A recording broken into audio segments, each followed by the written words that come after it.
വെള്ളാപ്പള്ളി നടേശനുമായി വേദി പങ്കിടാത്തതുകൊണ്ട്, വേദി പങ്കിടാൻ തയ്യാറാകാതെ ആഭ്യന്തരമന്ത്രിയും അതുപോലെ തന്നെ എം ലിജുവും ഒക്കെ പിന്മാറി, അതുകൊണ്ട് പരിപാടി മാറ്റിവെച്ചു എന്നൊക്കെ പറഞ്ഞ് കാർഡുണ്ടാക്കി ചാനലുകളിൽ വാർത്ത വരുന്നത് കണ്ടു.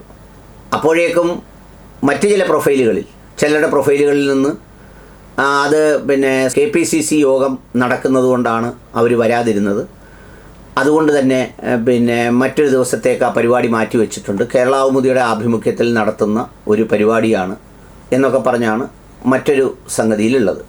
പിന്നെ പച്ചയെ ഭയമോ, വെള്ളാപ്പള്ളിക്കൊപ്പം വേദി പങ്കിടാൻ വിസമ്മതിച്ച് UDF മന്ത്രിമാർ എന്നൊക്കെ പറഞ്ഞ് ഒരു കാർഡും ജനം TV-യുടെ ഇറക്കിയിട്ടുണ്ട്. അപ്പോൾ ഇത് മൂന്നും കൂടി ചേർത്ത് വെച്ച് അതിൽ ചില കാര്യങ്ങൾ പറയാനുണ്ട്. SNDP യോഗത്തിൻ്റെ ജനറൽ സെക്രട്ടറിയാണ് വെള്ളാപ്പള്ളി നടേശൻ. വെള്ളാപ്പള്ളി നടേശനെ പൊതുയോഗത്തിൽ വെച്ച് കാണത്തില്ലെന്നോ അദ്ദേഹത്തിൻ്റെ മീറ്റിങ്ങിൽ ആരും പങ്കെടുക്കരുതെന്നോ എന്നൊന്നും പറയുന്നത് സാമൂഹ്യമായി നടപ്പിലാക്കാൻ കഴിയാത്ത സാഹചര്യങ്ങൾ ഒത്തിരി വരും. കേരള കൗമുദി ഒരു പരിപാടി വെക്കുന്നു, കേരള കൗമുദി ഒരു പത്രമാണ്, അവിടെ വെള്ളാപ്പള്ളി നടേശൻ പങ്കെടുക്കുന്നു, ആഭ്യന്തരമന്ത്രിയെ വിളിക്കുന്നു, ലിജുവിനെ വിളിക്കുന്നു, ചിലപ്പോൾ മുഖ്യമന്ത്രിയെ വിളിക്കുന്നു. വിളിച്ചാൽ ആ വേദിയിൽ പോകേണ്ടി വരും, സംസാരിക്കേണ്ടി വരും. പക്ഷേ അവിടെ ആകെയുള്ള പ്രശ്നം എന്താ? ഒറ്റ പ്രശ്നമേ ഉള്ളൂ. ഈ നാട് മുഴുവൻ നടന്ന് വർഗീയത വിദ്വേഷം പറയുന്ന, മുസ്ലിം സമുദായത്തെ ആക്ഷേപിക്കുന്ന, മലപ്പുറത്തെ ആക്ഷേപിക്കുന്ന, ക്രിസ്ത്യൻ സമുദായത്തെ ആക്ഷേപിക്കുന്ന ആളിനെ സരസ്വതി കടാക്ഷം എന്ന് പറഞ്ഞ് പൊക്കിയതുപോലെയോ, മഹാനായ മനുഷ്യനെന്ന് പറഞ്ഞ് വാസവൻ മന്ത്രി പൊക്കിയതുപോലെയോ പൊക്കാനും തൂക്കാനും തോളിലേറ്റാനും തലയിൽ വെക്കാനും നടക്കാതിരുന്നാൽ മതി. അല്ലാതെ അദ്ദേഹം പങ്കെടുക്കുന്ന യോഗത്തിൽ പങ്കെടുത്തെന്ന് വിചാരിച്ചെന്താ? അങ്ങനെ ആരെല്ലാം പങ്കെടുക്കുന്ന യോഗത്തിൽ പങ്കെടുക്കുന്നു. ഇപ്പോൾ നാട്ടിലാരെങ്കിലും മരിക്കുന്ന ചടങ്ങിൻ്റെ അനുസ്മരണ ചടങ്ങ് വെക്കുമ്പോൾ ആ ചടങ്ങിൽ എല്ലാ രാഷ്ട്രീയ പാർട്ടി പ്രതിനിധികളെയും വിളിക്കും. ആ വിളിക്കുന്ന കൂട്ടത്തിൽ BJP-യുടെ നേതാക്കൾ പങ്കെടുക്കും, CPM-ൻ്റെ നേതാക്കൾ പങ്കെടുക്കും, കോൺഗ്രസിൻ്റെ നേതാക്കൾ പങ്കെടുക്കും. അവരൊരുമിച്ച് പങ്കെടുക്കാറുണ്ട്. അങ്ങനെ പങ്കെടുക്കുന്നതിൽ എന്താ തെറ്റ്? അവരെ ആരും കാണാൻ പോകരുത്, കണ്ടുകൂടാന്നുള്ളതാണ്. പക്ഷേ ഇപ്പോൾ പുള്ളിയെ ദിവ്യനാക്കി പുണ്യനാക്കി അവതരിപ്പിച്ച് അദ്ദേഹത്തിൻ്റെ കയ്യിൽ നിന്ന് അനുഗ്രഹം വാങ്ങുന്ന രീതിയിൽ കോൺഗ്രസ്സുകാരെങ്കിലും പോയാൽ അവർ അന്തസ്സില്ലാത്തവരും നാണം കെട്ടവരുമായിരിക്കും എന്നുള്ള കാര്യത്തിൽ യാതൊരു തർക്കവുമില്ല. എന്താ കാര്യം? വേറൊന്നും കൊണ്ടല്ല, ആ പാർട്ടിയെയും ആ മുന്നണിയെയും അധികാരത്തിൽ വരാതിരിക്കാൻ വേണ്ടി കഠിനമായി പാടുപെട്ട് പ്രയത്നിച്ച് നടന്ന് വിദ്വേഷം പറഞ്ഞ ആ വിദ്വേഷത്തെ സംരക്ഷിച്ചവർക്കെതിരെയുള്ള വോട്ട് കൂടി കിട്ടിക്കൊണ്ടാണ് നിങ്ങൾ ജയിച്ചത്. അപ്പോൾ അതുകൊണ്ട് അദ്ദേഹത്തിനെ പുണ്യവാനാക്കാനും ധീരനാക്കാനും സരസ്വതി കടാക്ഷം അംഗീകരിക്കാനും ഒന്നും പോരുത്. പറ്റുമെങ്കിൽ ആ വേദിയിൽ വെച്ച് അദ്ദേഹത്തിനോട് തന്നെ തിരുത്താൻ പറയണം. ഈ പറയുന്ന വർഗീയത പറയുന്നത് SNDPക്ക് ചേർന്നതല്ലെന്ന് പറയണം. ശ്രീനാരായണ ഗുരുവിൻ്റെ സന്ദേശമല്ലാതെന്ന് പറയണം. അങ്ങനെ പറയുന്നതിൽ തെറ്റൊന്നുമില്ല. അതിപ്പോൾ വെള്ളാപ്പള്ളി മാത്രമല്ലല്ലോ. മണ്ണാർക്കാട് N ഷംസുദ്ദീനെ തറപറ്റിക്കണം, തോൽപ്പിക്കണം എന്ന് മുസ്ലിം വിഭാഗത്തിലെ സുന്നി വിഭാഗം, കാന്തപുരം ഉസ്താദിൻ്റെ വിഭാഗം പറഞ്ഞു. അത് ശാശ്വതമായിരുന്നോ? ഇപ്പോൾ അദ്ദേഹം മന്ത്രിയായപ്പോൾ അദ്ദേഹത്തിന് വലിയ സ്വീകരണവും ആഹ്ലാദവും ആവേശവും നൽകുന്നതിൽ അവർ മത്സരിക്കുന്നില്ലേ? അപ്പോൾ അതുകൊണ്ട് മറ്റവർക്ക് പറ്റും ഇവർക്ക് പറ്റത്തില്ലെന്നുള്ളതല്ല. എന്നാൽ ഒരാൾ ഒരു വിദ്വേഷവും വർഗീയതയും പറഞ്ഞുകൊണ്ടിരിക്കെ തന്നെ, അതല്ലേ കഴിഞ്ഞ ഗവൺമെൻറ്റിൽ നടന്നത്. അയാൾ വിദ്വേഷം തുടർച്ചയായി പറയുന്നു, വർഗീയത പച്ചയ്ക്ക് പറയുന്നു. ആ പറയുന്ന വേളയിൽ തന്നെ അയാളെ അനുഗ്രഹിച്ച് ആശീർവദിച്ച് വണ്ടിയിൽ കയറ്റിയിരുത്തി മഹത്തരമാണ്, സരസ്വതി കടാക്ഷമാണ്, പൊന്നാട അണിയിച്ച് ആദരിച്ച് സ്നേഹിക്കാനൊക്കെ നടക്കുന്നു. അത്തരം കാര്യങ്ങളിൽ ഈ പറഞ്ഞതുപോലെ കോൺഗ്രസ് നേതാക്കൾ പോയി പെട്ടാൽ വേറെ പ്രത്യേകിച്ചൊന്നുമില്ല, അവരൊരുപാട് വിയർക്കേണ്ടി വരും അടുത്ത പ്രാവശ്യം ജയിക്കാൻ. കാരണം എന്താണെന്ന് വെച്ചാൽ മുസ്ലിങ്ങൾ മാത്രം വോട്ട് ചെയ്യത്തില്ല, ക്രിസ്ത്യാനികൾ മാത്രം വോട്ട് ചെയ്യത്തില്ല എന്നുള്ളത് മാത്രമല്ല, ഈഴവ സമുദായത്തിൽപ്പെട്ടവർ പോലും വോട്ട് ചെയ്യത്തില്ല. കാരണം അദ്ദേഹത്തിൻ്റെ നിലപാടിനോട് ഈഴവ സമുദായത്തിൽപ്പെട്ട ആളുകൾക്ക് പോലും യോജിപ്പില്ല. അവരുടെ രക്തം ഈ ശ്രീനാരായണ ഗുരുദേവൻ്റെ ഒക്കെ ഒരു പാരമ്പര്യത്തിൻ്റെ രക്തമാണ്. അവരിപ്പോൾ ഇദ്ദേഹം അധികാരത്തിലിരിക്കുന്നതുകൊണ്ട് പഞ്ചപുച്ഛമടക്കി ചിലപ്പം വിധേയരായൊക്കെ കാണപ്പെടുന്നെങ്കിലും ഇദ്ദേഹത്തിൻ്റെ രാഷ്ട്രീയ നിലപാടിനോടോ ഇദ്ദേഹത്തിൻ്റെ എല്ലാ കാര്യത്തിനോടോ അവരിൽ മഹാഭൂരിപക്ഷം പേർക്കും യാതൊരു യോജിപ്പുമില്ല എന്നതാണ് ഒരു സത്യം. അതാണ് അതിൻ്റെ ഒരാംഗിൾ. രണ്ടാമത്തെ ഒരാംഗിൾ ഇതിനകത്ത് പറഞ്ഞിരിക്കുന്നത് പച്ചയെ ഭയമോ, വെള്ളാപ്പള്ളിക്കൊപ്പം പങ്കിടാൻ പച്ചയെ ഭയപ്പെട്ടൊന്നുമല്ല. പച്ച അത്ര മോശം സംഗതിയുമല്ല.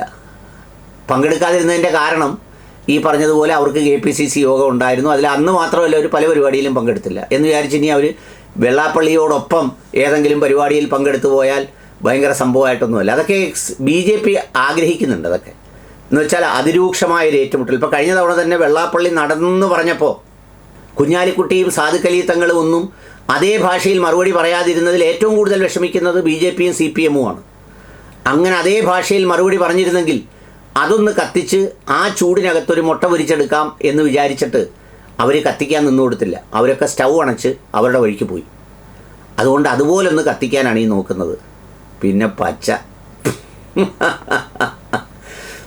കൊണ്ടല്ല ആരെങ്കിലും മാറി നിൽക്കുന്നെങ്കിൽ പച്ച ചാണകത്തിൻ്റെ മണം കൊണ്ട് മാറി നിൽക്കുന്നതായിരിക്കും. ഉണക്ക ചാണകം പിന്നെയും സഹിക്കാം, പച്ച ചാണകം സഹിക്കാൻ പറ്റില്ല സാറേ.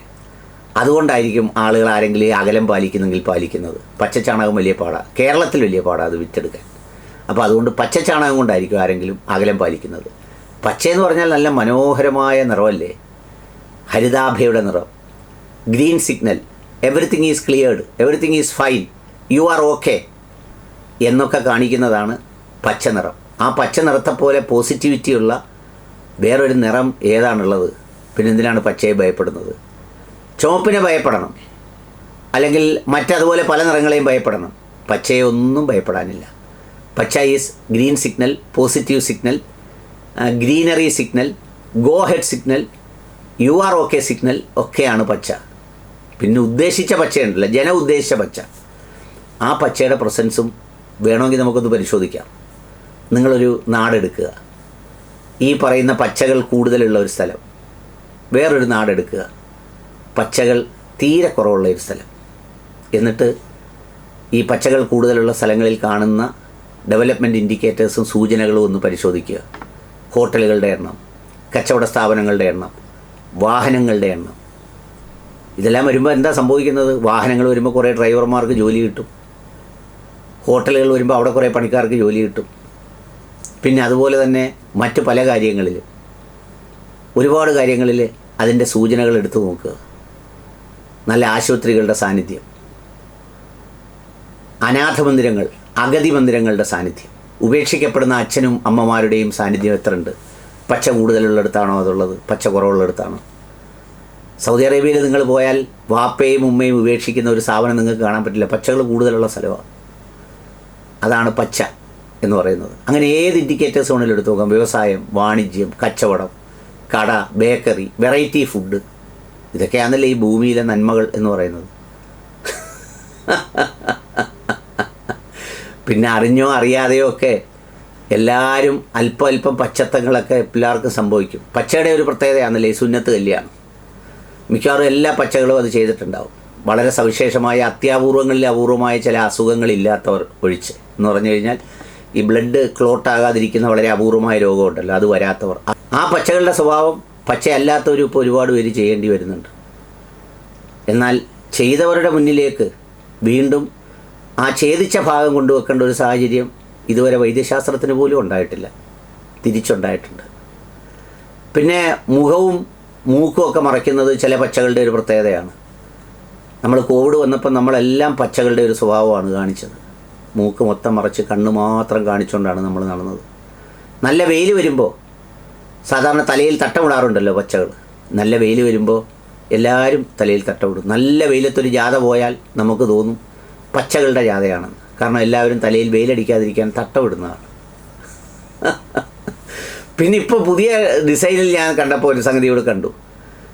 ഈ പച്ചകളിൽ മുണ്ടെടുക്കുമ്പോൾ നെരിയാണിക്ക് മുകളിൽ എടുക്കണമെന്ന് പറയും.